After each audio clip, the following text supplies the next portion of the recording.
comment ne pas fermer les circuits à coups de paire de claques, comme a très bien expliqué David, puisque c'est avec le plaisir et non pas avec les châtiments corporels qu'on apprend. Je dirais que pour les parents qui cèdent à la violence, c'est là encore une fois céder à la facilité.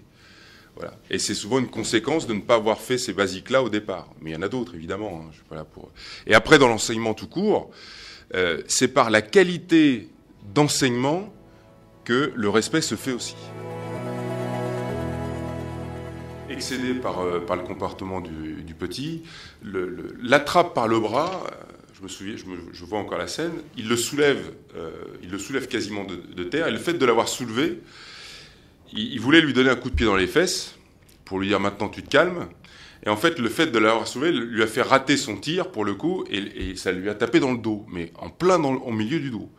Le môme est tombé raide par terre, il n'était pas inanimé, mais vraiment, il a pris un méchant coup de pied dans le dos, quoi, hyper dangereux, en plein dans les reins, quoi.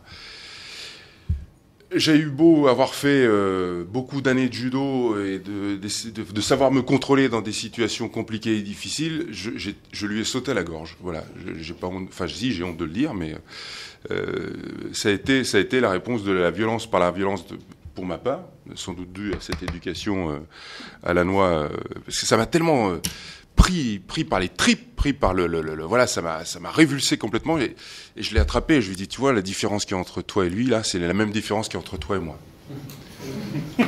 Au niveau de la corpulence. Voilà. Donc moi, je suis pas un lâche, toi, t'en es un. Parce que frapper un enfant de cette sorte-là, ça se fait pas, quoi. Tu peux faire ce que tu veux, mais tu peux le tuer, ton fils, là. Voilà. Bon, là, le conscient a pris le pas sur le reptilien, donc je l'ai pas frappé. Mais ma femme m'expliquait qu'en le faisant ça, je l'avais lui aussi soulevé de terre.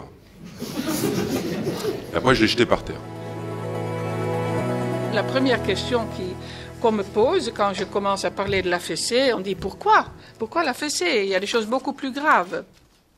Mais la réponse est tout simplement que le châtiment corporel sont la forme de violence la plus répandue. C'est accepté par la société, c'est toléré, ça va de soi. Et donc, une bonne raison, je pense, pour s'en occuper. Donc, pour parvenir à l'élimination des châtiments corporels, nous demandons aux pays du Conseil de l'Europe de prendre 3 mesures. Tout d'abord, nous demandons l'introduction d'une législation qui interdit clairement les châtiments corporels. Ensuite, nous demandons le développement de politiques de soutien à la parentalité positive.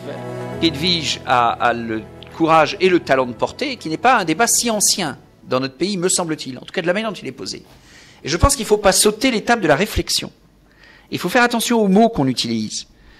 Je pense qu'il ne serait pas juste de dire que la fessée, par exemple, insulte la fonction parentale. Je vais demander à Maud son ressenti de ce débat. Bon, en quelques mots, je vais dire, il y a 1 an, je me sentais un peu seule en France. Et aujourd'hui, je suis rassurée et je place tous mes espoirs dans le bon sens et l'engagement de l'Assemblée nationale. Oui, on les pousse. Merci beaucoup.